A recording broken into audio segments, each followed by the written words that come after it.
আওয়ামী লীগ নিষিদ্ধ হয়েছে, জামাত শিবিরও কিন্তু নিষিদ্ধ হওয়া দরকার। জামাত শিবির একটা জালেম সংগঠনে পরিণত হয়েছে। এই জামাত শিবিরের মধ্যে চাঁদাবাজ গ্রুপ তৈরি করা হয়, এই জামাত শিবিরের মধ্যে সাইবার বাহিনী তৈরি হয়। আপনারা শুনেছেন বট বাহিনীর কথা, তাদেরকে প্রশিক্ষণ দিয়ে যে তারা মারা গেলে তারা বেহেশতে চলে যাবে।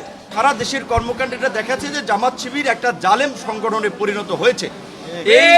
এই উগ্রবাদী, এই ধর্মীয় বিভ্রান্ত সৃষ্টিকারী জামাত শিবির গোষ্ঠীকে সর্বস্তরের জনগণের এখন থেকে প্রতিরোধ এবং প্রতিহত করতে হবে। কারণ এই জামাত শিবির ভাইরাসের মতো যত ছড়িয়ে যাবে এই সমাজ এবং এই দেশের জন্য তত ক্ষতি বয়ে আনবে। তো সেই জায়গা থেকে আমরা আজকে পরিষ্কারভাবেই মনে করি যে 24-এর এই গণ অভ্যুত্থানের গণহত্যার কারণে আওয়ামী লীগ নিষিদ্ধ হয়েছে। 71-এ কিন্তু এর চেয়েও ভয়াবহ গণহত্যা, লুটপাট, গণধর্ষণ হয়েছে। সেই 71-এর গণহত্যা, গণধর্ষণ এবং লুটপাটের কারণে জামাত শিবিরও কিন্তু নিষিদ্ধ হওয়া দরকার। তো কাজেই সেই জায়গা থেকে আমরা অবশ্যই রাজনৈতিক বিভিন্ন পর্যায়ে নেতৃবৃন্দের সাথে আলাপ করব। এই জামাত শিবির এবং আওয়ামী লীগ এই একই ধরনের ফেসিস্ট। আওয়ামী লীগ সুযোগ পেয়েছিল ফেসিস্ট হওয়ার, তাই তারা ফেসিস্ট হয়েছে। জামাত শিবির সুযোগ পায় নাই ফেসিস্ট হওয়ার, তাই তারা ফেসিস্ট হয় নাই। সুযোগ না পেয়েই তারা যে ধরনের তাণ্ডব তারা চালিয়েছে, তাদের অতীত ইতিহাস, সেই রক কাটা ইতিহাস, ধর্ষণের ইতিহাস, দখলদারিত্বের ইতিহাস। অন্তর্বর্তীকালীন সরকারের সময় আমরা দেখেছি কিভাবে এই ছাত্র আন্দোলনের নেতাদেরকে ব্যবহার করে তারা বিভিন্ন সরকারি অফিস, আদালত, ব্যবসা প্রতিষ্ঠানে দখলবাজি, চাঁদাবাজি চালিয়েছিল। এবং এই 6 মাসে তারা সরকারকে মূলত ব্ল্যাকমেইল করে, সরকারকে বিপদে ফেলে, সরকারের উপরে চাপ তৈরি করে তারা তাদের রাজনৈতিক ধান্দা হাসিল করতে চায়। ইসলামী ব্যাংক দখলে নিতে চায়, এরকম আর্থিক প্রতিষ্ঠান, বিভিন্ন প্রতিষ্ঠানে তাদের লোকজন শেয়ার নিতে চায়। একটা ভাগবাটোয়ারা তারা চায়, প্রকৃত অর্থে ক্ষমতার ভাগবাটোয়ারা। পুরা দেশটার অস্থিতিশীল করার জন্য ধর্মের মূল কথা তো বলেই না, বরং ধর্মকে ব্যবহার করে ধর্মের নামে উগ্রতা ছড়ায়। দেখছেন না কয়েকদিন আগে জান্নাতের টিকিট বেচছে। এখন তো রাগ করবেন আপনারা, ওনারা অন্যায় করছে তাই অন্যায় আমি বলতেছি। এখন কি আর জান্নাতের অফার আছে? শেষ, অফার শেষ। আবার আসবে কখন? নির্বাচন আসলে।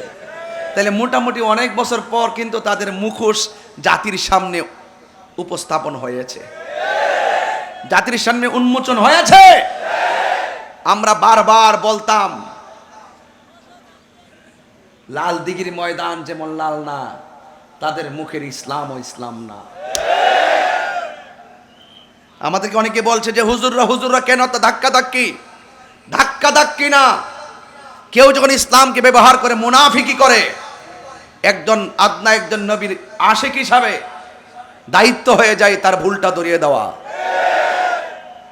এখন কি অফার আছে? আবার কখন আসবে? শুধু ধরা খাইলেই কই দ্বিতীয় বউ। আপনি মাইন্ড করেন না কিন্তু আমার কথা একটু ডাইরেক্ট। কিন্তু ধরা খাইলে কয় নম্বর বউ? এটা সম্পূর্ণ প্রথম বউয়ের অভিশাপ, এটা প্রথম স্ত্রীর অভিশাপ। যদি ধরা না খাইতো আমরা বলতাম না। আজকে দেখেন রাষ্ট্রপতির ভোটের ব্যালট বক্সে ধরা যিনি খাইছেন তিনি ভোট দিতে পারে নাই। কথা বলেন ঠিক কি না? সত্যি করে বলুন, আমি কারো নাম নিয়েছি? যারা চুরি করেছে তাদেরকে চোর বলেছি, ঠিক কিনা বলেন? এখন অফার আবার কখন? এভাবে জবাব দিতে হবে। খুব সুন্দর আলোচনা করেছেন, অনেকে হয়তো নাতি দীর্ঘ আলোচনা করেছেন, মাহাত্ম্য অনেক বেশি ছিল। তো সবার মাঝে আমি একজন নাচিস হিসাবে অনভিজ্ঞ ব্যক্তিকে সুন্দর একটি চেয়ার দিয়ে বসিয়েছেন। আমার পাশে যিনি বসে আছেন এশিয়া উপমহাদেশের অন্যতম শ্রেষ্ঠ বিদ্যাপীঠ সুন্নিয়তের মার্কাজ জামিয়া আহমদিয়া সুন্নিয়া আলিয়া মাদ্রাসার সম্মানিত ভাইস প্রিন্সিপাল হুজুর আমার পাশে বসে আছেন। তিনি আজকে সারাদিন জশ্নে জুলুসের র্যালি করেছেন, স্বাগত র্যালিতে অংশগ্রহণ করেছেন, আবার আপনাদের মাঝে আমাদের মাঝে এসে উপস্থিত হয়েছেন। আমি হুজুরের দোয়া চেয়ে হুজুরের জন্য আল্লাহর কাছে নেক হায়াত কামনা করে আপনারা যারা এখানে বসে আছেন, আমি দেখতেছি আমরা তো একজন হুজুর হিসেবে আলোচনা করব, দেখা যাচ্ছে এখানে কিছু জেনারেল মানুষ বক্তব্য রেখেছে। আমি দেখেছি তাদের আকীদা বড় পাকা। তিনি যেই বক্তব্য রেখেছেন, আমাদের মধ্যে অনেক আলেমরাও এমন দার্থহীন কণ্ঠে বক্তব্য রাখার সাহস পায় না। আপনারা এখানে এমন কিছু মানুষ আছেন,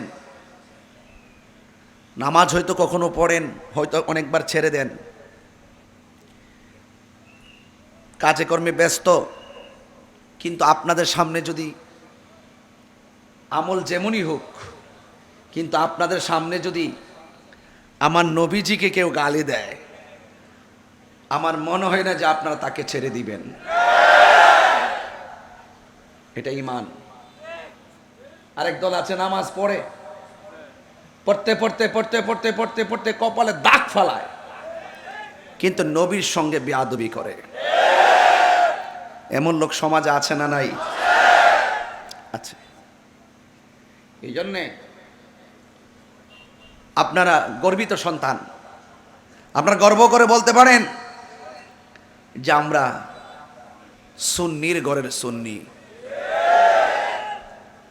আমাদের বাপ দাদারা আমাদেরকে যেভাবে দেখাই গেছেন আউলিয়া কেরামের পদচারণায়, আমরা সেই পথ মতকে ধারণ করেছি। সেই জন্য আজকের এই মাহফিল গতানুগতিক অন্য কোনো মাহফিলের মতো নয়। অনেকে তো মাহফিলে উঠেই তাফসিরের নাম দেয়, পুরা 2 ঘন্টা বক্তব্যের মধ্যে কাটায় তাফসিরে ইন্ডিয়া, তাফসিরে আমেরিকা, নাম দে তাফসিরুল কুরআন।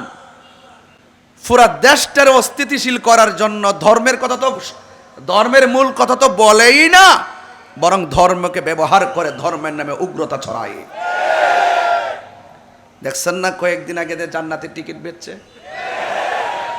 এখন তো রাগ করবেন আপনারা, ওনারা অন্যায় করছে তাই অন্যায় আমি বলতেছি। এখন কি আর জান্নাতের অফার আছে? শেষ, অফার শেষ। আবার আসবে কখন? নির্বাচন আসলে। তাহলে মোটামুটি অনেক বছর পর কিন্তু তাদের মুখোশ জাতির সামনে উপস্থাপন হয়েছে, জাতির সামনে উন্মোচন হয়েছে। আমরা বারবার বলতাম লাল দিঘির ময়দান যেমন লাল না, তাদের মুখের ইসলাম ও ইসলাম না। আমাদেরকে অনেকে বলছে যে হুজুররা কেন তো ধাক্কা না। কেউ যখন ইসলামকে ব্যবহার করে মুনাফিকি করে, একজন নবীর আশিক হিসাবে দায়িত্ব হয়ে যায় তার ভুলটা ধরিয়ে দেওয়া।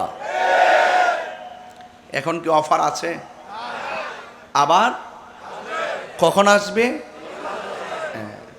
শুধু ধরা খাইলেই কই দ্বিতীয় বউ। আপনি মাইন্ড করেন না কিন্তু আমার কথা একটু ডাইরেক্ট। কিন্তু ধরা খাইলে কয় নম্বর বউ? এটা সম্পূর্ণ প্রথম বউয়ের অভিশাপ, এটা প্রথম স্ত্রীর অভিশাপ। যদি ধরা না খাইতো আমরা বলতাম না। আজকে দেখেন রাষ্ট্রপতির ভোটের ব্যালট বক্সে ধরা যিনি খাইছেন তিনি ভোট দিতে পারে নাই। কথা বলেন ঠিক কি না? সত্যি করে বলুন, আমি কারো নাম নিয়েছি? যারা চুরি করেছে তাদেরকে চোর বলেছি, ঠিক কিনা বলেন? এখন অফার আবার কখন? এভাবে জবাব দিতে হবে।